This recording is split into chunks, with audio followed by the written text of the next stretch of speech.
Siang, Sarah. Siang, Pak. Sudah lama nggak ketemu Sarah. Kenapa hari ini ada di sini? Kesel, Pak. Kesel banget. Masa aku dikatain tukang fitnah, Pak? Ya aku marah lah. Aku balik ngatain Eka di depan kelas. Kesel banget. Oh, begitu. Ya pasti kamu marah dan kesal. Bapak juga akan marah apabila ada yang menuduh Bapak seperti itu. Kemudian, pada saat itu, kamu mau melakukan apa? Ya saya langsung ngatain Eka lah, Pak. Kesel banget. Saya bentak-bentak dia depan teman-teman lain. Oh, begitu. Pasti kamu melakukan seperti itu karena suatu alasan tertentu, bukan? Iyalah, masa saya diam saja, Pak? Ya saya bela diri lah. Masa saya dituduh tukang fitnah? Ya wajarlah. Mempertahankan harga diri itu sesuatu yang penting buat kamu. Untung kamu tidak bertindak lebih gegabah lagi. Hanya membentak-bentak. Iya, Pak. Untung saya masih bersabar dan hanya membentak saja. Sudah gemes padahal. Saya pasti bela diri lah. Ya pasti ya. Tapi kamu memilih untuk tetap bertahan dan bersabar. Kamu memilih untuk tidak berbuat lebih parah lagi, bukan? Iya. Nah, sekarang coba kita lihat lagi. Tindakan kamu yang bentak-bentak Eka di kelas. Tindakan kamu itu kira-kira sesuai dengan keyakinan kelas atau prinsip kamu tidak? Enggak lah, Pak. Capek, Pak, jadi pemarah. Jadi keyakinan atau prinsip mana yang kurang sesuai dengan keinginan kamu? Ya, saya sebenarnya sangat menghargai orang lain. Mungkin saat itu saya menjadi emosi, jadi tidak menunjukkan sikap itu. Kamu meyakini tidak? Menghargai orang lain itu penting buat kamu. Yakinlah, Pak. Iya, setuju. Kita harus saling menghargai.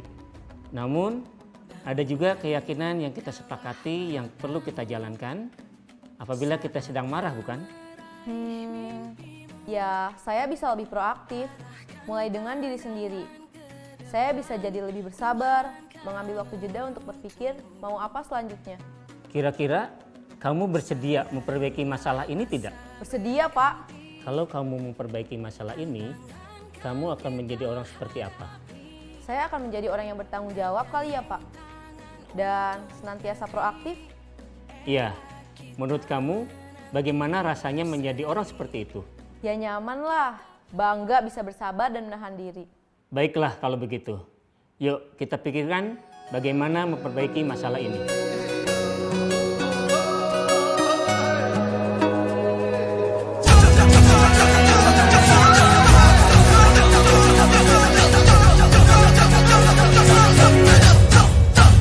Kita belajar Pancasila, kita bernafas dalam sila-silanya. Kita belajar Pancasila, ayo kita jaga untuk Indonesia. Kita belajar Pancasila, kita bernafas dalam sila-silanya. Kita belajar Pancasila, ayo kita jaga Ibu DRA Nur Alia MPD selaku Kepala SMP Negeri 1 Pandaan, yang terhormat Ibu Istighfaro SAG Waka Kurikulum, serta yang terhormat Bapak Ibu calon guru penggerak Angkatan 9 Kabupaten Pasuruan yang pada siang hari ini akan menyampaikan diseminasi budaya positif aksi nyata modul 1.4 serta Bapak Ibu guru peserta diseminasi pada siang hari ini. Pertama, marilah kita panjatkan puji syukur kehadirat Allah Subhanahu wa taala yang pada siang hari ini masih tetap memberikan rahmat, hidayah serta inayahnya kepada kita sekalian, sehingga kita bisa berkumpul dalam forum yang sangat bermanfaat, sangat bagus, dan ilmunya bisa kita ambil untuk anak didik kita, untuk pengelolaan di SMP Negeri 1 Pandaan. Salam serta selawat kita tujukan kepada junjungan kita Nabi besar Muhammad Sallallahu Alaihi Wasallam. Bapak Ibu sekalian, perkenankan saya akan membacakan susunan pada acara diseminasi budaya positif aksi nyata modul 1.4 calon guru penggerak angkatan 9 Kabupaten Pasuruan yang bertempat di Aula SMP Negeri 1 Padang. Yang pertama pembukaan, yang kedua menyanyikan lagu Indonesia Raya, yang ketiga sambutan dari Ibu Kepala Sekolah, yang keempat acara inti yaitu diseminasi, kemudian yang kelima tanya jawab, penutup doa.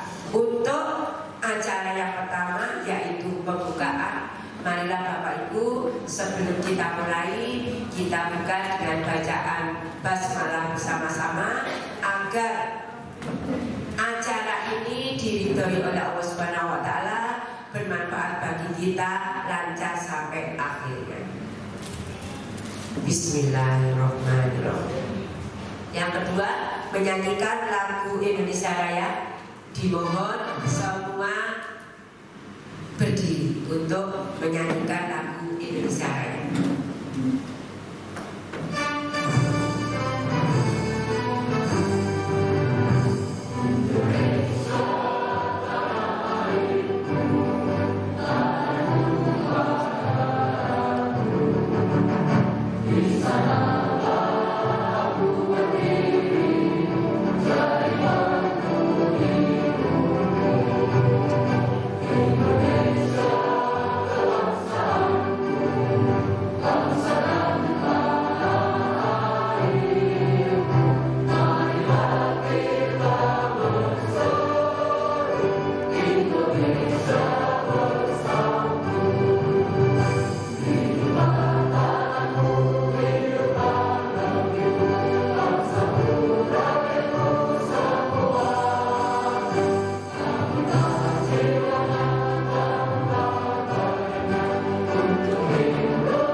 Terima kasih, hadirin dimohon untuk duduk kembali.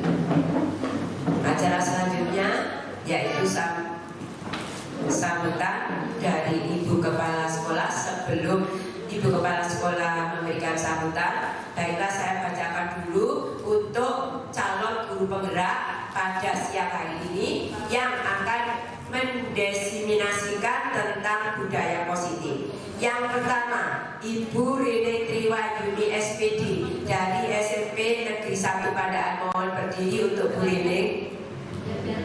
Ya, ini Bu Rene. Yang kedua, Ibu Reni Mufida MPD dari SMP Negeri 1 Padaan.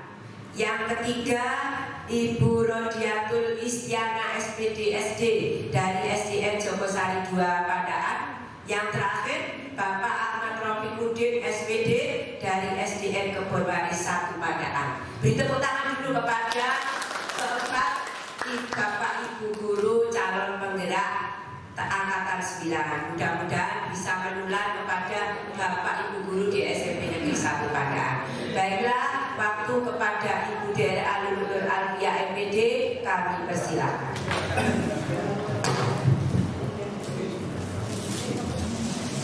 Assalamualaikum warahmatullahi wabarakatuh.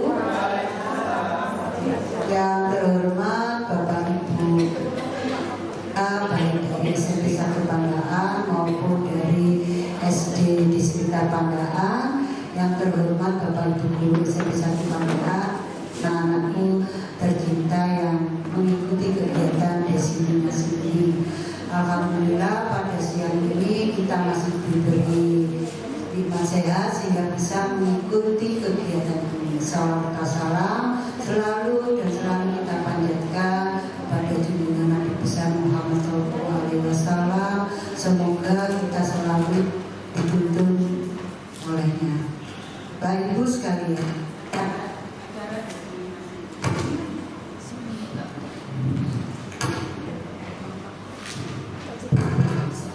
acara ini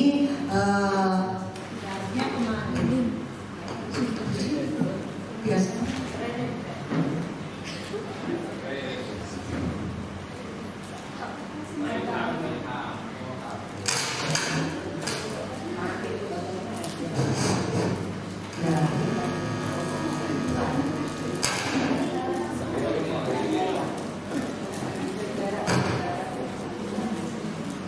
Oke, ya sebenarnya acara ini kemarin gitu, ya kemarin Bu Rini sama Bu Reni itu menghadap saya, kok dadak, siapa saja yang diundang, kenapa tidak melibatkan sekolah, padahal yang disampaikan ini sangat bagus, yaitu tentang budaya positif. Ya, aksi nyata modul 14 ini. Maksudnya di sini sekolah itu memfasilitasi dan kita mempunyai teman 2 buku penggerak di sini itu harusnya merasa bangga dan kita harus saling menolong Bapak Ibu dengan datang di sini memberi support kepada teman kita. Nah, itu adalah salah satu, meskipun tidak ikut jadi guru penggerak, paling enggak kan apa ya, mau gitu. Dan desiminasi ini tidak 1 kali 2 kali sampai bulan April. Oleh karena itu gantian nanti yang mensupport. Ya sekarang kan 20 orang gitu ya. Nanti siapa lagi? Nanti akan kelihatan kenapa tidak hadir. Nah, loyalitasnya kemana terhadap teman kan gitu. Ya, jadi maksud saya itu seperti itu. Saya mendapatkan berkahnya dengan juga karena ini adalah suatu ilmu. Ya, itu saja, tidak lama-lama dari saya. Untuk dari guru penggerak ini adalah tergerak, bergerak, menggerakkan. Sangat dalam sekali Bu. Tergerak. Ya, tergerak. Jadi setelah ada desiminasi, hati ini kudu tergerak. Akhirnya menggerakkan, bergerak, dewe sih bergerak, terus menggerakkan, entah itu guru, entah itu siswa, ya. Jadi jangan hanya disimpan di dalam hati, paling enggak dari diri kita tergerak dari desiminasi. Demikian saya akhiri. Wassalamualaikum warahmatullahi wabarakatuh. Terima kasih kami sampaikan kepada Ibu DNA Lulus Nur Albiah yang telah memberikan arahan kepada kita, yang intinya bahwa kita harus mensupport teman kita karena nanti juga akan berimbas kepada kita sendiri. Ketika kita suka mensupport orang lain, maka nanti kita juga akan disupport oleh orang lain. Kita tidak bisa berdiri sendiri. Jadi itu tidak hanya pada saat desiminasi, untuk yang lain juga seperti itu. Nah, selanjutnya acara kita tunggu-tunggu yaitu acara inti diseminasi budaya positif kepada para calon guru penggerak Angkatan 9 Kabupaten Pasuruan.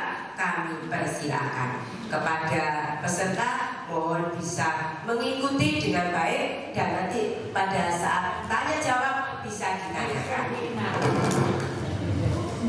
Monggo Bu Rini.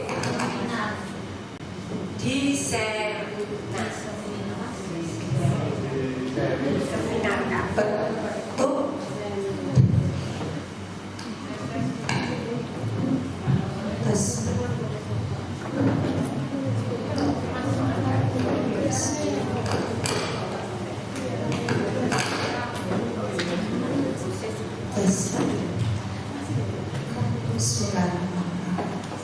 Assalamualaikum warahmatullahi wabarakatuh.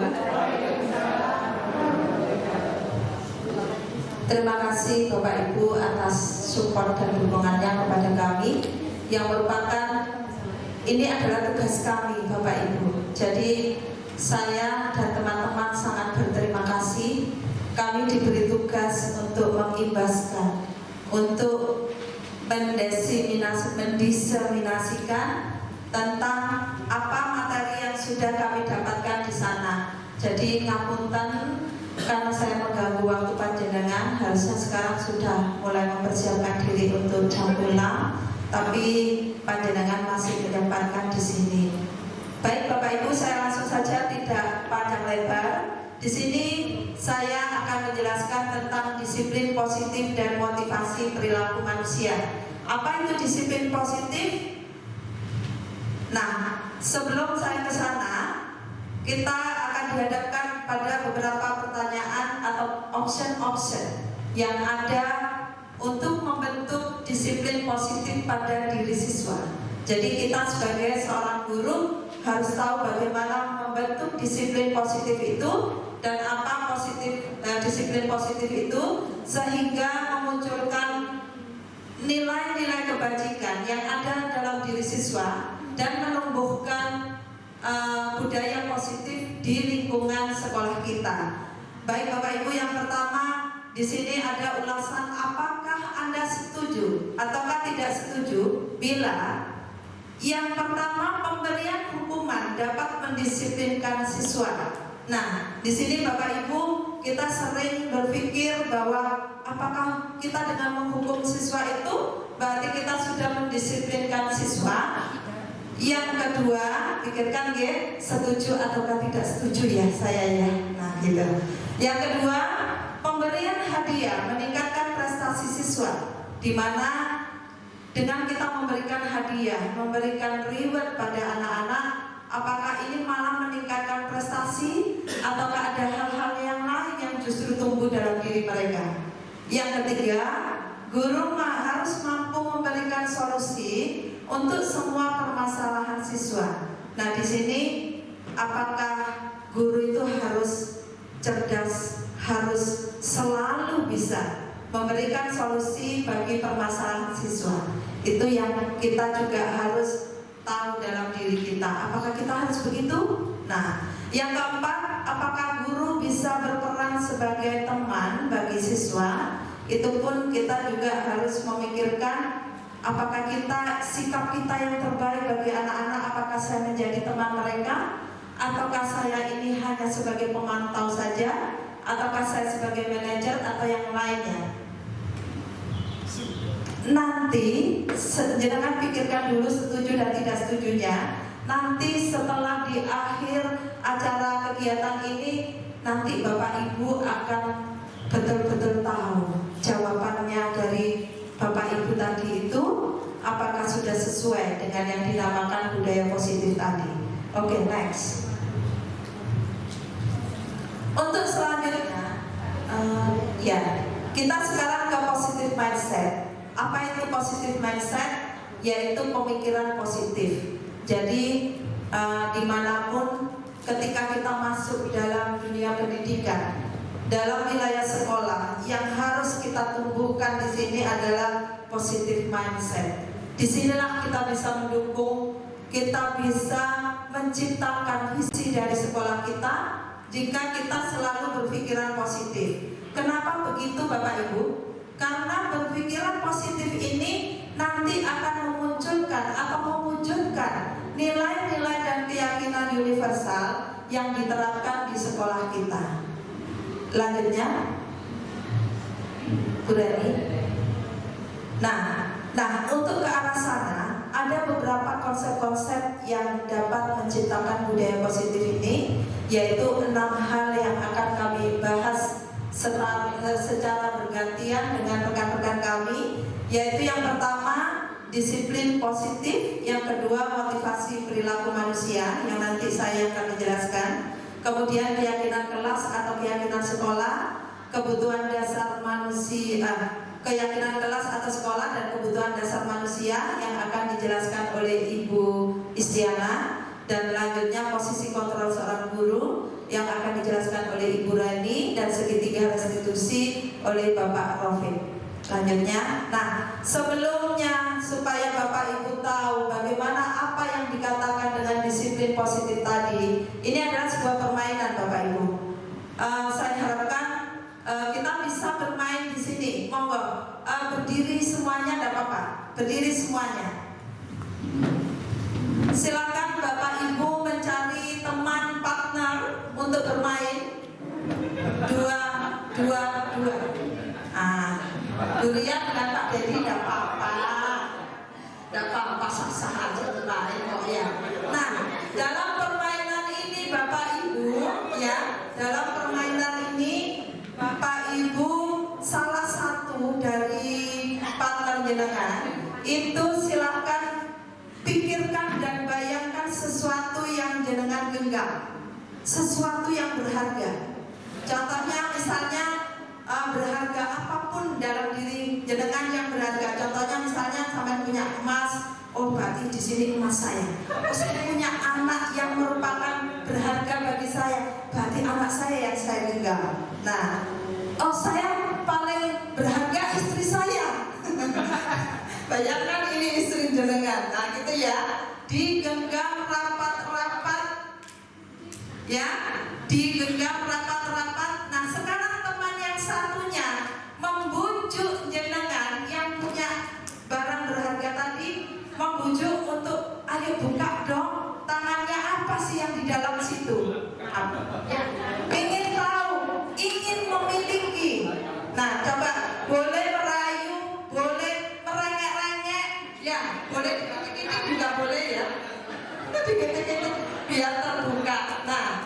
Nah Bapak Ibu, dari simulasi ini apa? Coba saya ingin tanya yang menggenggam itu. Nah Bu Is ya, Bu Is, apakah sesuatu yang berharga itu akan jenengan berikan kepada orang lain?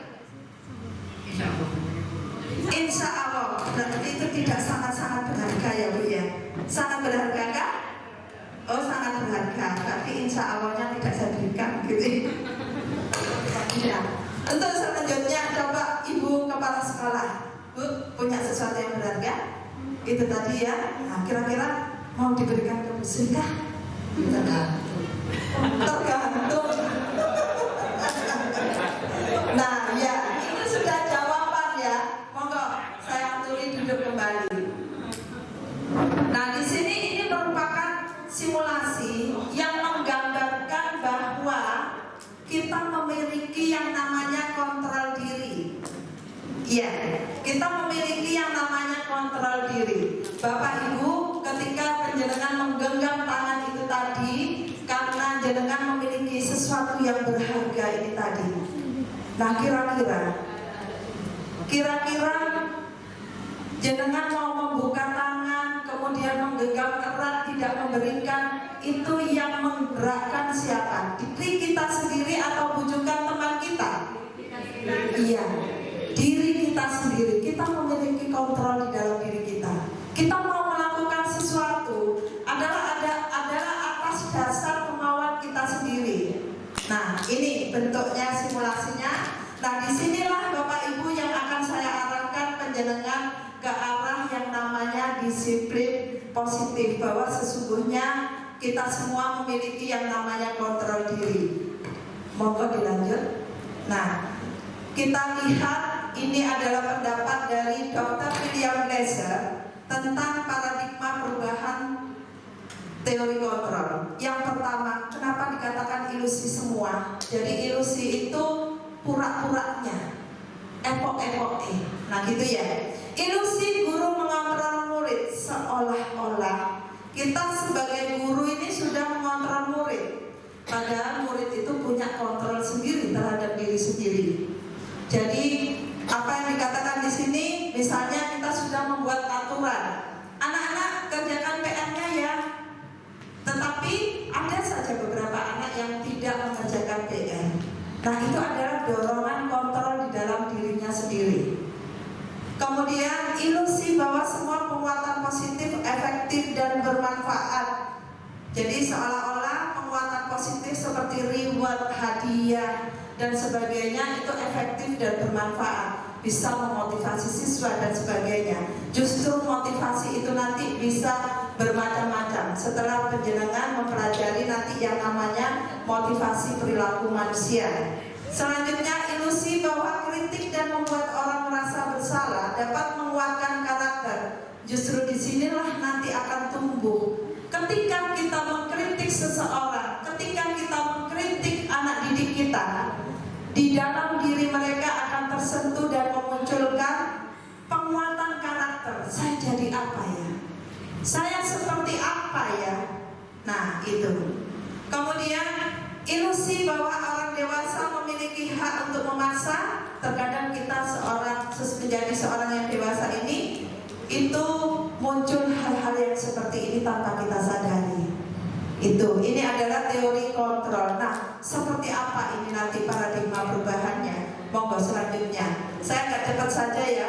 Bagaimana seseorang bisa berubah dari paradigma stimulus respon kepada pendekatan teori kontrol Stephen R. Covey bila kita ingin membuat kemajuan perlahan, sedikit-sedikit ubahlah sikap atau perilaku Anda. Namun bila kita ingin memperbaiki cara-cara utama kita, maka kita perlu mengubah kerangka acuan kita.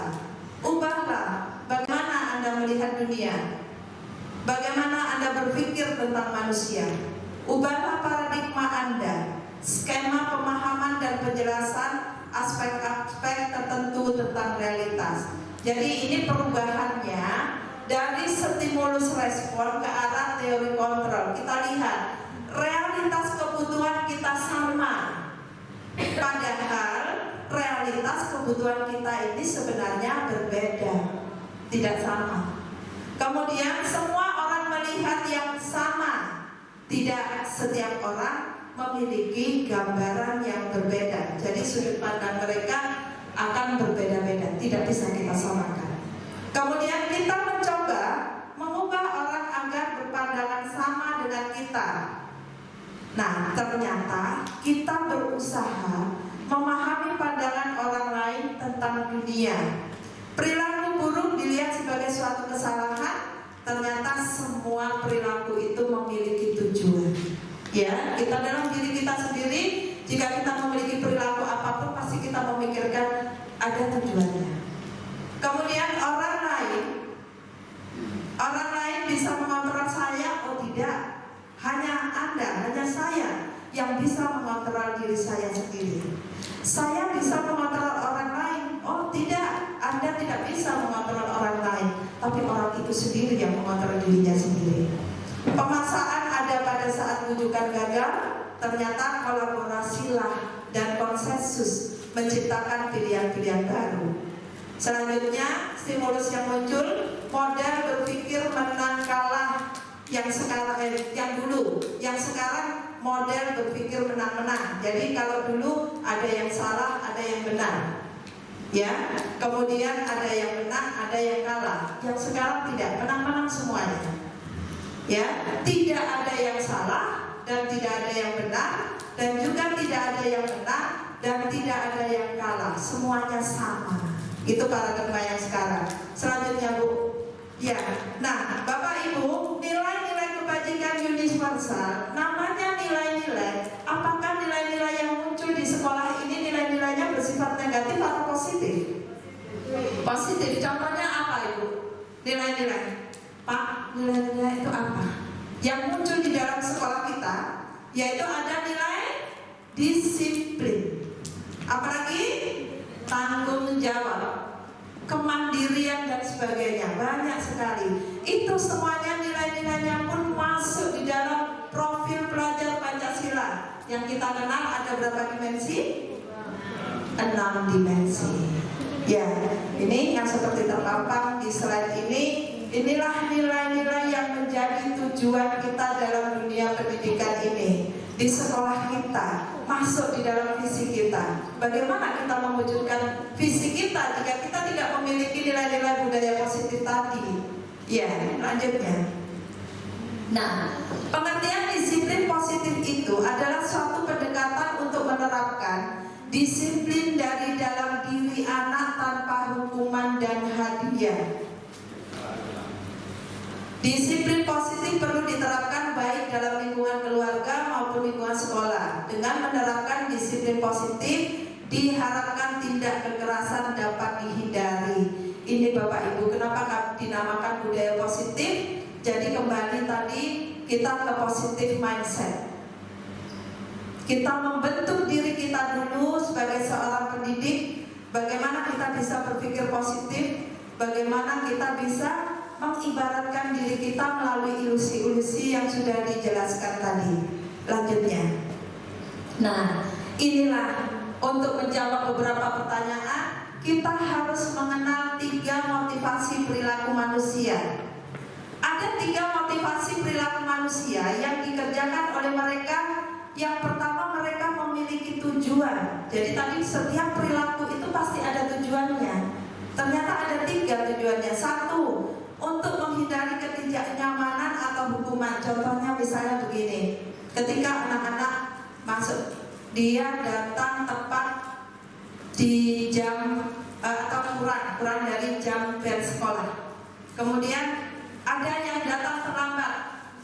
Ya, nah itu sudah menunjukkan ketidakdisiplinan. Nah, ketika anak-anak ini ya yang datang rajin, pasti banyak yang menjawab, saya menghindari hukuman. Berarti motivasinya belum tumbuh dari dalam dirinya, tumbuhnya adalah dari orang lain. Tergeraknya kontrol dirinya masih belum muncul. Padahal kontrol diri itu munculnya adalah dari dalam diri kita sendiri, dari kesadaran kita sendiri. Kemudian untuk mendapatkan imbalan atau penghargaan dari orang lain. Jadi dia melakukan sesuatu karena oh iya ada rewardnya, oh iya ada hadiahnya, begitu. Kemudian untuk menjadi orang yang mereka inginkan dan menghargai diri sendiri dengan nilai-nilai yang mereka percaya. Disinilah munculnya kontrol diri atau disiplin positif itu di yang ketiga. Tapi kita tidak pungkiri ya bahwa kita sebagai manusia itu lebih banyak yang ke nomor 1 dan nomor 2. Alhamdulillah kalau sudah sampai di nomor 3. Ini dulu yang saya sampaikan dari materi saya. Dari materi saya, yang selanjutnya penjelasan akan dilanjutkan lagi oleh Ibu Istiana, Rodiatul Istiana dari SD Jogosari 2 tentang keyakinan kelas atau keyakinan sekolah dan kebutuhan dasar. Di sini Bapak Ibu akan melihat bagaimana fungsi aturan-aturan di dalam sekolah kita.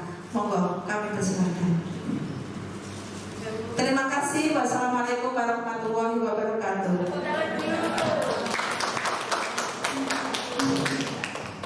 Sebelumnya saya ucapkan kepada Bapak Ibu karena sebagian besar di sini adalah guru-guru. Oke.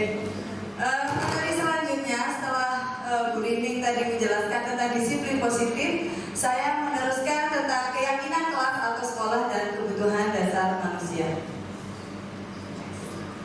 Sebelum kita masuk ke materi, untuk merenggangkan saraf-saraf kita, boleh dong Bapak Ibu berdiri semuanya. Kita bersenang-senang dulu. Oke. Kita bertepuk-tepuk dulu. Namanya tepuk wow. Gerakannya begini. Tepuk wow. Kasih W, kasih O, kasih W, bus. Ya, tangan kanannya di belakang. Oke, monggo. Tepuk wow. Kasih W, kasih O, kasih W, bus. Senang gak Bapak Ibu? Oke, senang ya? Kita yang orang dewasa aja disuruh tepuk-tepuk gini tuh senang ya. Disuruh main-main itu senang, apalagi anak-anak ya. Oke, langsung mohon yang materi selanjutnya adalah budaya positif. Apa itu budaya positif? Budaya positif adalah nilai-nilai, keyakinan-keyakinan dan kebiasaan-kebiasaan yang ada di sekolah yang berpihak kepada murid agar murid dapat berkembang menjadi pribadi yang kritis, penuh hormat dan bertanggung jawab. Nah, di sini kita menginginkan bahwa disiplin positif tadi sudah dijelaskan bahwa anak-anak itu diharapkan munculnya dari dirinya sendiri, tidak dari menghindari hukuman, ketidaknyamanan, atau bahkan ingin mendapatkan pujian dari orang lain. Untuk mendapatkan keyakinan sekolah atau kelas ini ada tahapan-tahapannya Bapak Ibu. Biasanya untuk menciptakan sekolah atau kelas yang disiplin, kira-kira kita sebagai gurunya menerapkan apa kira-kira Bu?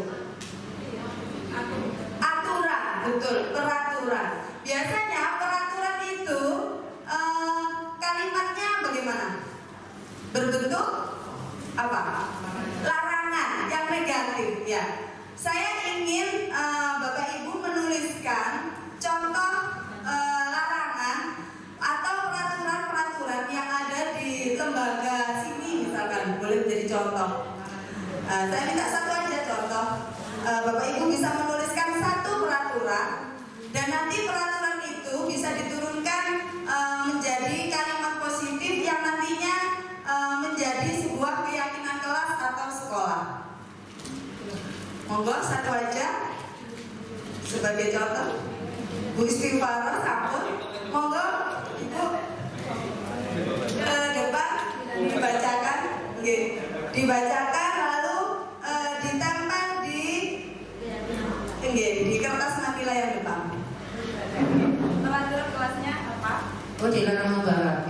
Dilarang membawa HP ya. Sudah, ini ya termasuk kalimat negatif nggih?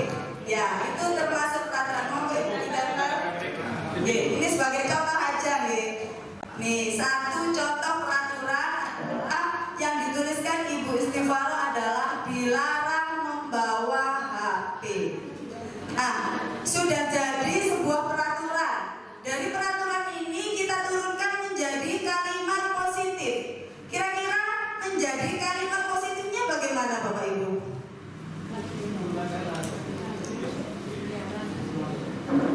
Apa?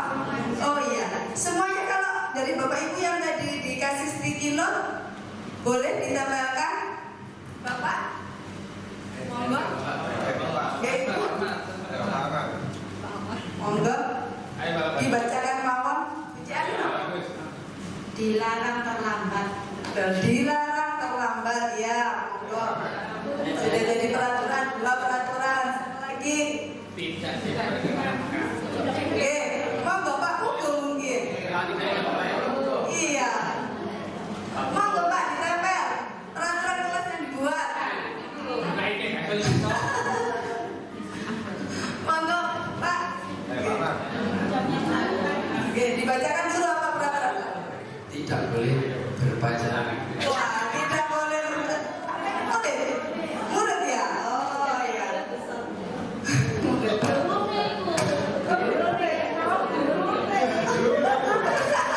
Kamu ikut soalnya. Sudah apa Bu? Iya, sudah jadi 3 peraturan ya, saya bacakan.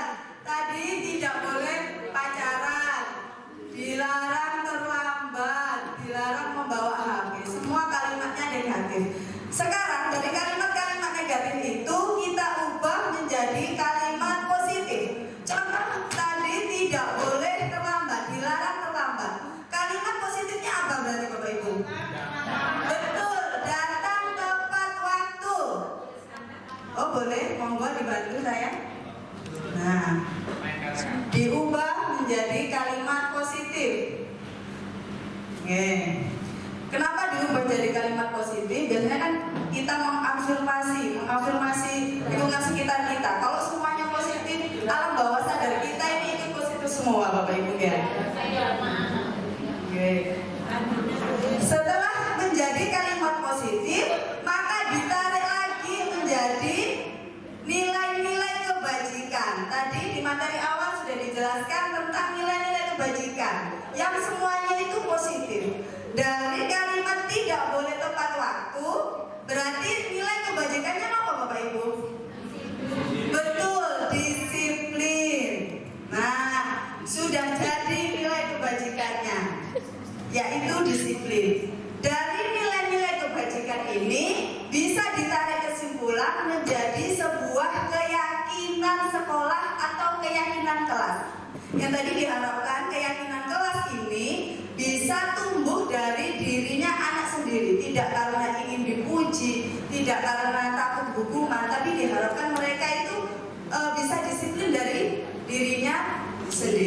Oke, kita harapkan murid-murid kita semua dapat seperti itu, oke? Oke. Begitu tahapannya untuk membuat keyakinan kelas agar pembelajaran kita di kelas maupun ekosistem pendidikan di lingkungan kita ini bisa berjalan dengan aman, nyaman, juga tertib. Next. Nah, selanjutnya kita akan belajar tentang 5 kebutuhan dasar manusia. Yang pertama adalah bertahan hidup, survive. Okay. Kebutuhan hidup ini ada yang bersifat fisiologis. Nah, contohnya kita butuh rumah, butuh makan. Nah, kebutuhan-kebutuhan dasar itu. Dan juga ada kebutuhan yang bersifat fisiologis. Dari 5 kebutuhan dasar ini, 1 yang bersifat fisiologis dan 4 diantaranya bersifat psikologis. Apakah itu yang kedua? Rasa kasih sayang dan diterima. Contohnya kita sendiri di lembaga kita ini butuhkan kita disayangi antar teman gitu Bapak Ibu. Kita butuh diterima oleh lingkungan kita. Kita kan tidak ingin dikucilkan dari komunitas kita. Itu uang manusiawi. Itu adalah kebutuhan dasar manusia. Selanjutnya kebutuhan dasar yang ketiga adalah penguasaan. Penguasaan itu biasanya kalau murid itu ditunjuk gurunya jadi pemimpin. Gitu kira-kira bagaimana Bapak Ibu mereka? Merasa bagaimana? Apa? Bangga. Loh aku lo ditunjuk ambil guruku. Seneng kan? Nah itu lumrah, itu manusiawi. Karena memang sifat dasar manusia adalah ingin menunjukkan power kita, ingin menunjukkan keakuan kita, tapi atas bimbingan guru. Selanjutnya 5 kebutuhan dasar selanjutnya adalah kebebasan. Murid-murid kita, anak-anak kita, mereka ini kalau terlalu dikekang, terlalu dikasih peraturan-peraturan yang begitu ketat, kira-kira mereka bagaimana Bapak Ibu? Banyak berontaknya, karena kita saja yang orang dewasa butuh bebas, butuh bisa membuat keputusan sendiri, tidak apa kata guru. Mereka ini punya pilihan, punya kesempatan untuk memilih sebuah keputusan. Dan kebutuhan dasar yang selanjutnya adalah adalah kesenangan. Contoh kayak tadi di awal saya membuka materi ini, ibu-ibu, bapak-bapak saya ajak untuk tepuk, senang-senang. Anak-anak juga begitu Bapak Ibu. Kalau kita belajar terus, nggak ada selingan, mereka jenuh. Kalau dikasih kayak speaking, meskipun anak-anak gede itu loh, jangan kan anak gede, kita aja dikasih seperti itu, diajak nyanyi-nyanyi, seneng kan sarang-sarang juga nggak tegang, bisa senyum. Jadi belajar itu tidak tertekan, karena belajar itu bisa bermakna kalau dalam suasana hati yang senang. Itu mohon yang dapat saya sampaikan pada materi kebutuhan dasar manusia. Selanjutnya akan dilanjutkan oleh Ibu Matur nuwun Bapak Ibu. Terima kasih Bu Isti. Assalamualaikum warahmatullahi wabarakatuh. Terima kasih yang pertama saya sampaikan kepada Bapak Ibu guru yang sudah berkenan hadir. Saya sedikit menambahkan terkait 5 posisi kontrol yang harus kita ketahui.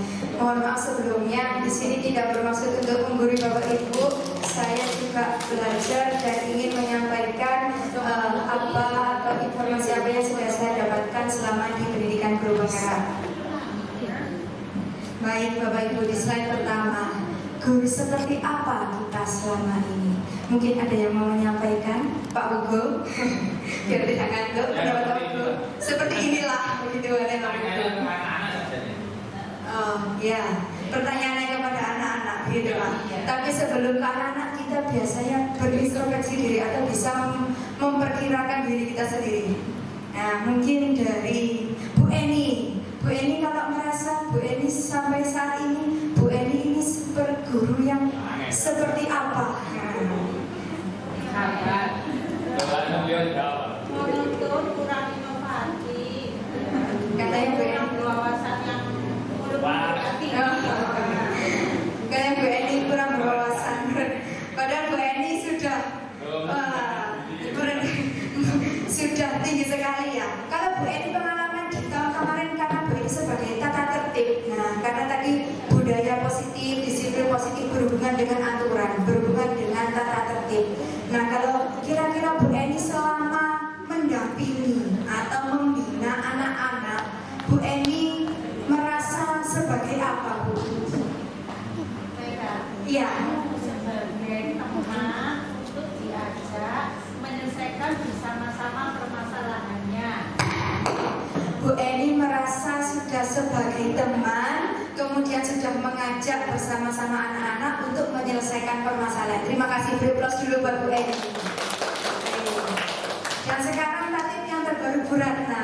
Nah, Bu Ratna, pripun kalau menurutnya Bu Ratna saat ini panjenengan seperti apa? Ya, enggak apa-apa, itu jadi kandidat masuk. Terima kasih. Iya.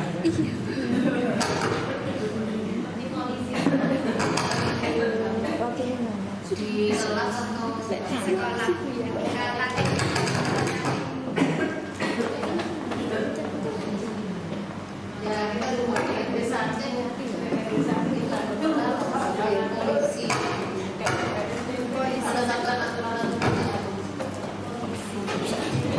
Kasih menurutnya Bu Ratna jadi poluan polisi wanita gitu ya. Nah, apakah itu sudah sesuai atau belum? Tidak ada yang salah, tapi lebih baik kita sharingkan. Next. Nah, apa itu posisi kontrol? Yaitu suatu program disiplin positif yang berpusat pada murid. Jadi di Merdeka Belajar ini memang kita semuanya harus ke murid dan murid gitu nih Bapak. Nah, ini dikembangkan oleh dari dosen dengan pendekatan restitusi. Kemudian apakah telah efektif? Apakah sudah berpusat memerdekakan? Apakah posisi kita ini sudah memandirikan murid? Nah, bagaimana? Mengapa? Nah, bagaimana caranya biar anak-anak ini bisa mandiri? Nah, pertanyaan-pertanyaan ini harapannya muncul ke dalam dari diri kita. Nah, kelima posisi kontrol tersebut yang pertama adalah pembuku menurut gaya dosen, kemudian ada pembuat rasa bersalah. Yang ketiga sebagai teman, tadi Bu Eni sudah sebagai teman posisinya, kemudian pemantau, dan yang terakhir adalah manajer. Mari kita saksikan video ini, video cuplikan ini sebagai untuk melihat posisi Bapak Ibu. Kira-kira saya sejauh ini sampai di mana? Monggo.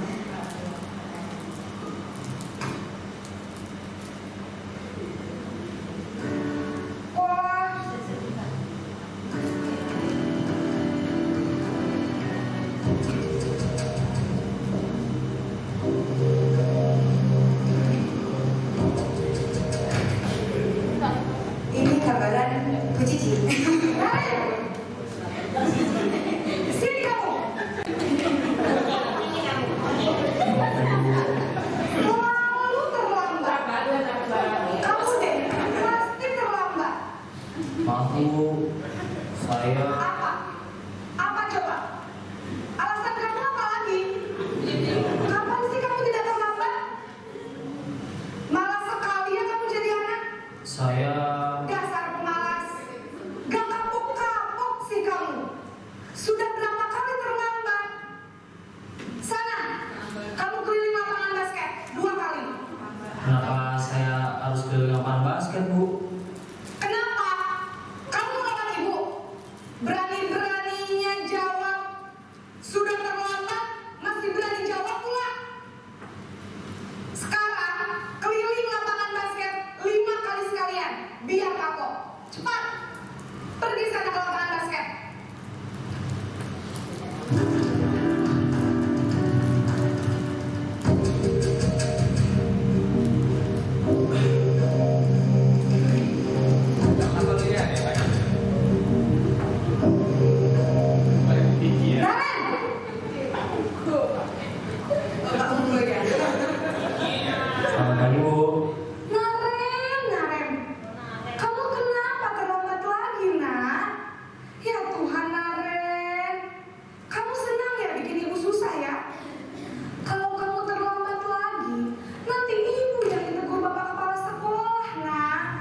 Disangka ibu tidak bisa membina kamu.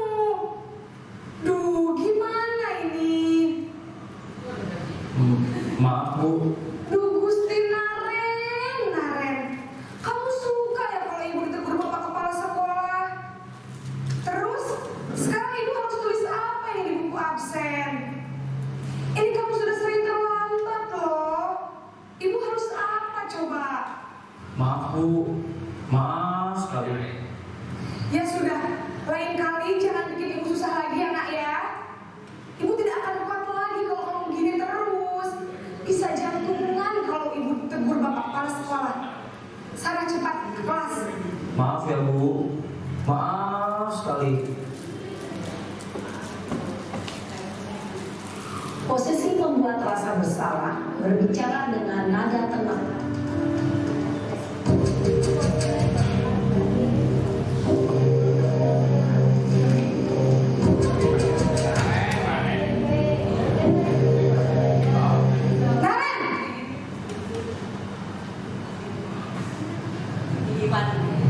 Selamat pagi Bu.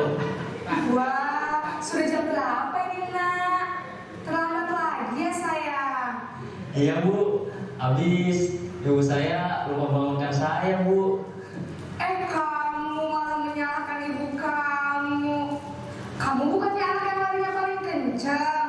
Kok terlambat sih? Iya Bu. Saya memang terlambat bangun tadi. Jadi biarpun saya lari kencang, tetap gak kekejar Bu. Ya sudah sana. Nanti lain kali larinya lebih kencang lagi ya. Biar gak terlambat lagi. Bikin senang ibu. Demi ibu. Bisa kan? Bisa lah Bu. Ya sudah sana masuk kelas. Ibu beresin urusan absen kamu. Kamu ini ada-ada saja.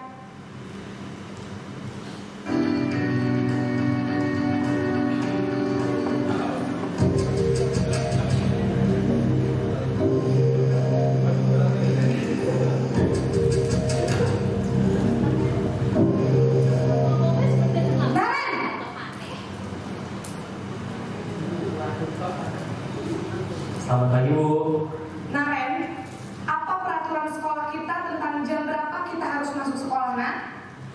Kita harus di sekolah jam 7 Bu. Iya betul, sekarang sudah jam 7.20. Naren sudah tahu konsekuensinya jika terlambat hadir. Paham Bu.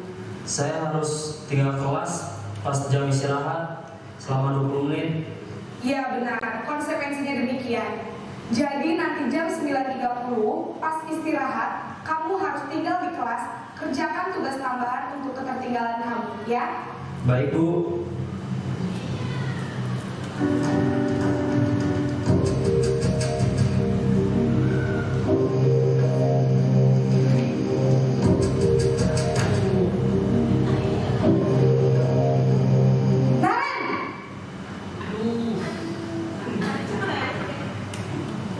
Selamat pagi Bu. Selamat pagi Naren.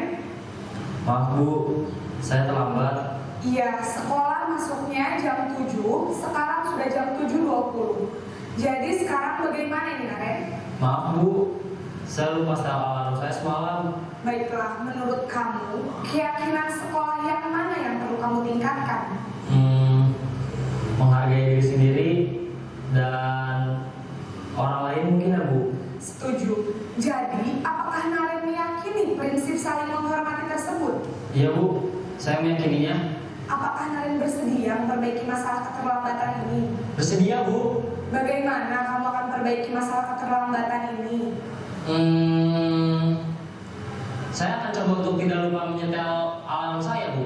Baik, kalau Naren lupa menyetel alarm di rumah, ada orang yang kira-kira bisa bantu mengingatkan tidak?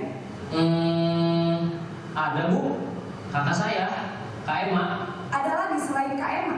Selain Kak Emma, ada ibu saya. Baik, jadi yang mengingatkan Naren adalah Kak Emma dan ibu kamu ya? Kira-kira akan mulai setel alarm kapan nih Naren? Setelah pulang sekolah, akan segera saya lakukan. Baik, jadi Naren akan setel alarm untuk bangun besok pagi dan akan diingatkan oleh kakak dan ibunda Naren ya. Ada lagi yang mungkin perlu dilakukan Naren agar tidak terlambat bangun lagi. Tidak ada, Bu. Baik Naren, terima kasih untuk kerjasama kamu. Sekarang kamu perlu kembali ke kelas untuk belajar. Baik, Bu. Terima kasih. Baik, monggo ada yang berpendapat terkait dari video ini? Busri? Assalamualaikum warahmatullahi wabarakatuh. Dari beberapa posisi guru, kalau dilihat ya, kalau posisi saya ya, kalau posisi saya sabar biasa. Jadi anak-anak itu adalah dengan melihat seperti itu mungkin bisa menjadikan kontrol saya. Jadi kita harus menjadi teman tadi, karena ketika kita bisa menjadi teman untuk anak-anak kita dengan santai, kemudian mungkin anak-anak bisa menyatu. Itu yang penting, karena ketika kita melotot atau suaranya kita keras, sama anak-anak malah diketawain. Saya sering melihat itu anak-anak ketika gurunya setelah marah di belakang itu ada kata-kata yang gak pantas, gak ikhlas. Bener pas dimarahi itu, ya mantu, ya bu, ya. Terlihat setelah itu. Ya itu aja menurut saya. Terima kasih Bripros Mbak Busri. Mungkin ada pendapat lain dari perkataan yang kalau dilihat dari videonya di Bapak Ibu. Monggo Pak Yana. Iya. Langsung aja. Ya langsung aja Pak Yana. Mungkin dari Pak Yana pendapatnya dari situ mana kira-kira posisi kontrol yang paling baik gitu, atau ya monggo disampaikan Pak Yana.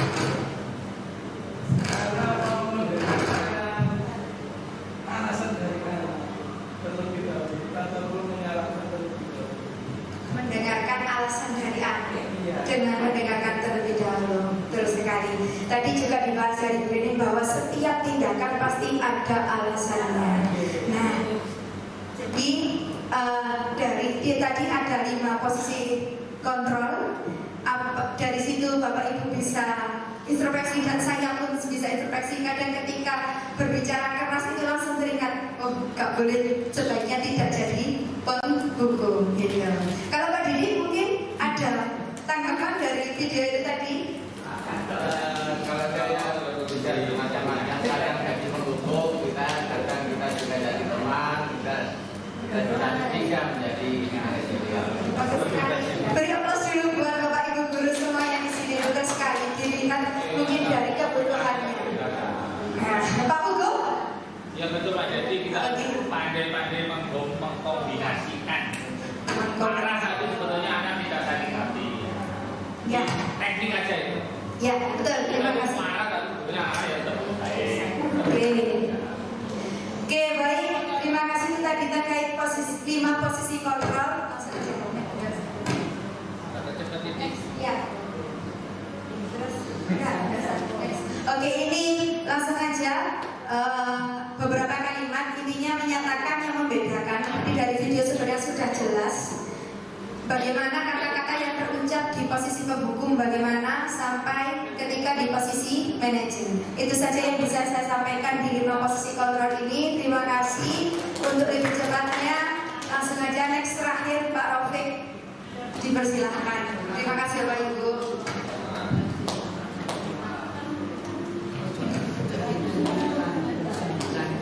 Terima kasih. Assalamualaikum warahmatullahi wabarakatuh. Terima kasih Ustaz.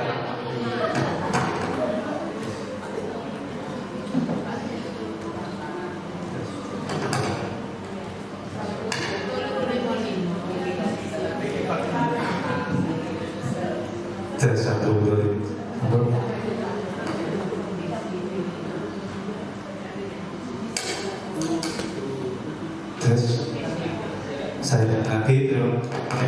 Assalamualaikum warahmatullahi wabarakatuh. Saya Ahmad Rabiuddin dari SPM Polres 1 Pandaan. Terima kasih sudah diberikan waktunya untuk diseminasi budaya positif aksi nyata modul 1.4. Untuk materi selanjutnya yaitu segitiga restitusi. Melanjutkan dari bahasan dari Duren tadi, ada 5 posisi guru, yaitu dari penghukum, membuat bersalah, pemantau, sebagai teman, dan sebagai manajer. Ya.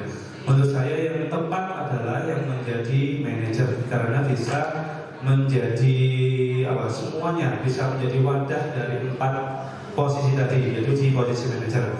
Untuk selanjutnya yaitu segitiga restitusi. Next Bu. Setelah kita mengetahui tentang apa itu restitusi, tentunya kita ingin mengetahui bagaimana cara melakukannya. Tindakan kita untuk menyelesaikan masalah-masalah terhadap murid adalah Dean Gaussen, pakar pendidikan yang mengembangkan restitusi berdasarkan teori kontrol Dr. William Dresser. Artinya, segitiga restitusi. Berbicara segitiga berarti ada 3 sisi, ada 3 tahap yang kita gunakan untuk menyelesaikan masalah terhadap siswa, yaitu suatu proses dialog antara guru atau orang tua dapat menghasilkan murid yang mandiri dan bertanggung jawab yang terdiri dari 3 langkah, yaitu menstabilkan identitas, yang kedua yaitu validasi tindakan yang salah, yang ketiga yaitu menanyakan keyakinan. Jadi diharap dengan 3 tahapan ini murid dan guru bisa menyelesaikan masalahnya, dan diharapkan guru bisa menghasilkan murid yang mandiri dan bertanggung jawab. Kita coba lihat video penerapan segitiga restitusi di sekolah tersebut.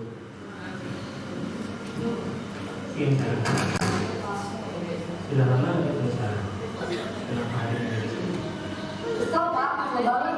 Masa peringkat kayak itu Pak Fitnah Pak? Kita harus menstabilkan identitas. Oh, ya pasti kamu marah dan kesal. Bapak juga akan marah apabila ada yang menuduh Bapak seperti itu. Kemudian pada saat itu kamu mau melakukan apa? Ya saya langsung ngatain Eka lah Pak. Kesel banget. Saya bentak-bentak dia depan teman-teman lain. Oh begitu. Pasti kamu melakukan seperti itu karena suatu alasan tertentu kan? Iyalah, saya diam saja Pak. Ya saya bela diri lah. Masa saya jadi tukang fitnah? Ya wajar lah. Mempertahankan harga diri itu sesuatu yang penting buat kamu. Untung kamu tidak berpikir lagi. Hanya mengerjakan. Iya Pak. Untung saya masih bersabar dan hanya meminta saja. Sudah gemes padahal saya pasti bela diri lah. Ya pasti ya. Tapi kamu memilih untuk tetap bertahan dan bersabar. Kamu memilih untuk tidak berbuat lebih parah lagi kan? Nah, sekarang coba kita lihat tadi tindakan kamu yang bentak Eka di kelas. Tindakan kamu itu kira-kira sesuai dengan keyakinan kelas atau prinsip kamu tidak? Enggak lah Pak. Capek Pak jadi marah. Jadi keyakinan atau prinsip mana yang kurang sesuai dengan keinginan kamu? Ya, saya sebenarnya sangat menghargai orang lain. Mungkin saat itu saya menjadi emosi. Jadi tidak meminta sikap itu. Kamu meyakini tidak? Menghargai orang lain itu penting buat kamu. Yakinlah Pak. Iya, setuju. Kita harus saling menghargai. Namun ada juga keyakinan yang kita sepakati yang perlu kita jalankan apabila kita sedang marah kan? Ya, saya bisa proaktif mulai dengan diri sendiri.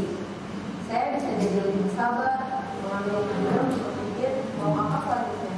Kira-kira kamu bersedia memperbaiki masalah ini tidak? Bersedia Pak. Kalau kamu memperbaiki masalah ini, kamu akan menjadi orang seperti apa? Saya akan menjadi orang yang bertanggung jawab kali ya Pak.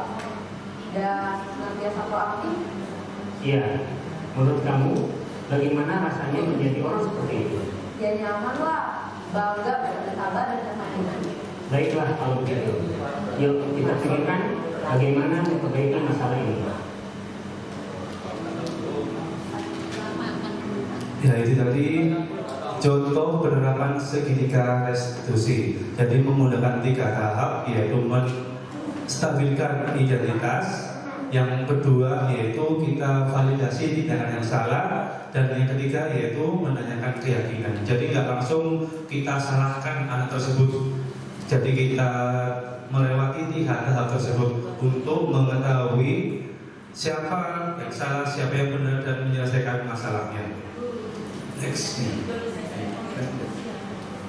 Nah, dari 3 tahapan itu kita bisa jabarkan. Dari yang pertama yaitu menstabilkan identitas. Jadi ketika kita baru menanggapi anak, inilah tahap pertama.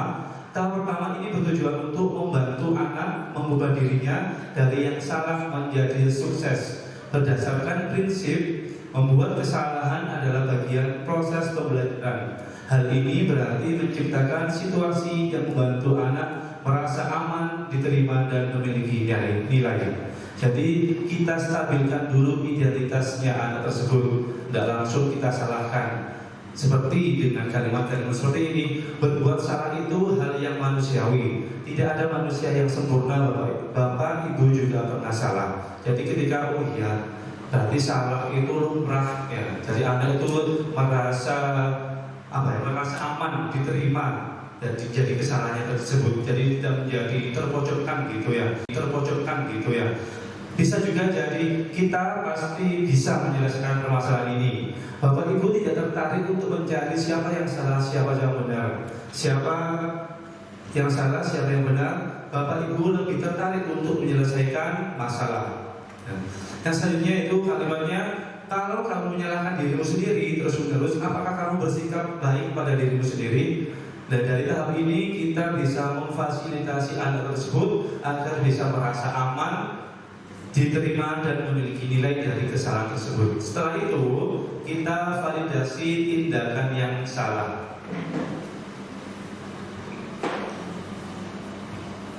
Setelah kita stabilkan identitasnya dari identitas yang salah menjadi gagal, kita ke tahap kedua, validasi tindakan yang salah. Di tahap kedua ini, tindakan yang salah mengajarkan kita untuk mencoba memahami niat di balik tindakan buruk. Berdasarkan prinsip, setiap perilaku berupaya memenuhi suatu kebutuhan tertentu. Kita lihat perilaku anak tersebut, apakah ada tindakan yang kurang tepat, atau mungkin seperti memukul, menghina balik, ya, terus membalas anak tersebut, ya. Jadi anak tersebut kita selidiki apakah melakukan tindakan yang salah. Seperti kamu bisa saja melakukan hal yang lebih buruk, tapi kamu tidak melakukannya, ya. Itu kita tanya, apakah kamu hanya menghina saja, apakah kamu hanya marah-marah saja, ya. Jadi kita validkan tindakan salah apa yang sudah kamu lakukan. Kita jelaskan di situ, jadi tidak langsung menyalahkan. Setelah kita menstabilkan, validasi tindakan yang salah, dan yang ketiga yaitu menanyakan keyakinan. Di mana setelah kita melewati 2 tahap, setelah anak merasa sukses dan tindakannya diakui, setelah distabilkan identitasnya dari salah menjadi aman tadi, terus kita validkan tindakan yang salah. Tindakan salah seperti memarahi, kita nggak boleh memarahi, kamu harus bersabar. Kita kembalikan kepada keyakinan yang sudah dibuat, seperti keyakinan kelas yang sudah ditentukan dalam suatu kelas yang sudah disepakati oleh guru dan murid di dalam anggota kelas.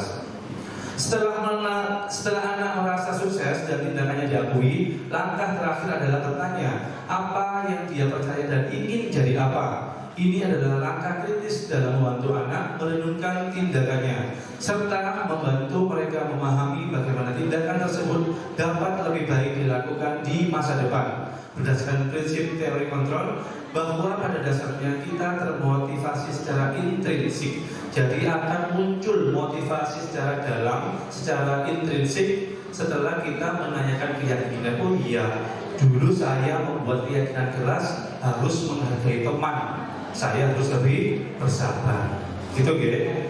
Jadi ada 3 tahap: menstabilkan identitas, terus validasi tindakan yang salah, dan yang ketiga yaitu menanyakan keyakinan. Apa saja contohnya?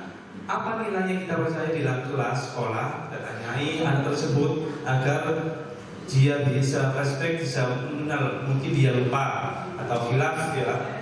Kita ingatkan kembali, kelas yang ideal itu seperti apa sih? Apakah kamu ingat?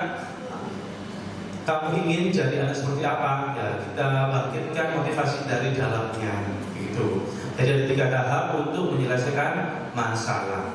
Next. Nah, di sini ada praktik segitiga restitusi.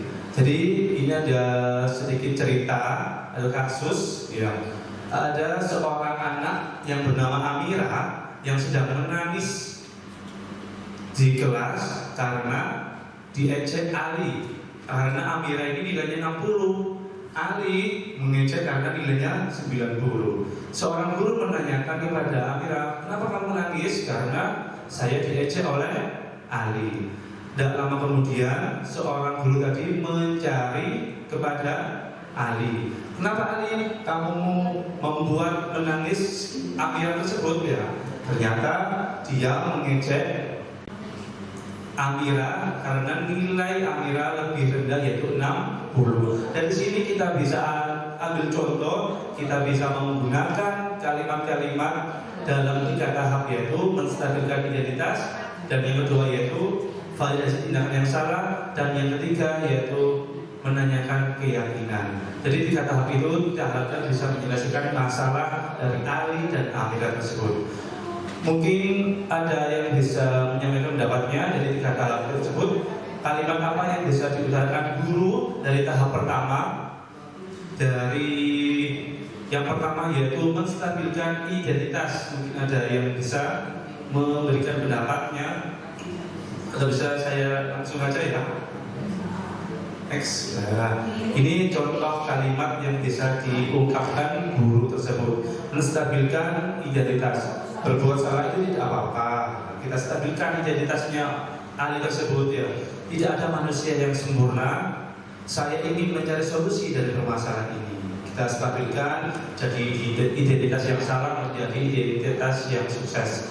Terus kita validasi tindakan yang salah tersebut. Kamu pasti punya alasan kan mengapa melakukan hal tersebut salah. Ya, bisa terlihat kamu merasa bangga terhadap hasil yang kamu dapatkan, tapi ada hal yang jadinya merugikan untuk orang lain. Kita validkan kesalahan apa yang dilakukan oleh Ali. Dan yang ketiga, kita menanyakan keyakinan terhadap Ali. Apa keyakinan kelas yang kita percayai? Keyakinan apa yang belum kamu tunjukkan? Apa tindakanmu menceritakan keyakinan kelas tersebut? Mungkin jawaban dari Ali setelah mengingat kembali keyakinan kelas, kita harus bisa menghargai satu sama lain. Jadi itu dari segi restitusi ada 3 tahap: menstabilkan identitas, validasi tindakan yang salah, dan menanyakan keyakinan. Demikian dari saya. Terima kasih. Assalamualaikum warahmatullahi wabarakatuh.